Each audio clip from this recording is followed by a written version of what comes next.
kita bicara tentang maslahat. Ya. Merayakan tidak merayakan itu harus diperjelas dulu batasannya. Kapan orang bisa dikatakan merayakan? Bilang kalau merayakan berarti dia keluar pada malam itu. Tidak boleh juga begitu.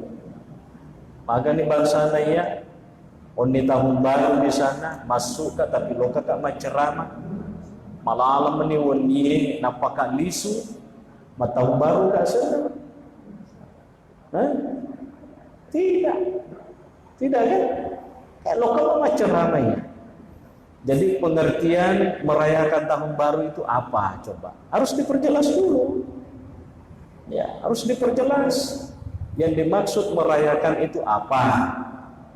Misalnya ada orang karena libur, ya, dia kumpul-kumpul sama keluarganya yang jauh. Malam itu dia bakar-bakar ikan, lalu makan sama-sama, mesok habis itu tidur. Merayakan tahun baru kira-kira itu tidak? Itu perlu diperjelas itu, apakah itu merayakan tahun baru? Nah, itu dia. Itu persoalan pengertiannya itu harus, kata para ulama fikih, memberikan pengertian terhadap sesuatu harus jami', harus mani'.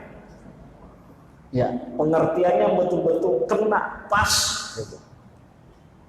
Maka dari niga-niga tahu membakar ikan, kumpul-kumpul dengan keluarganya berarti dia termasuk. Bagaimana kalau saya kebetulan habis dari laut, ya, Yerugaiku, mega nala balik, oleh mana keluarga kalau kematun-matun balik, mandreki, matahun baru kasanda, itu.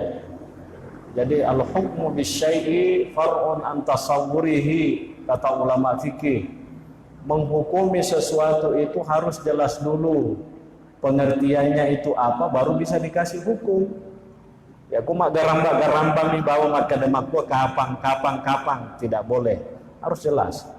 Itu mengenai masalah merayakan tahun baru. Ya.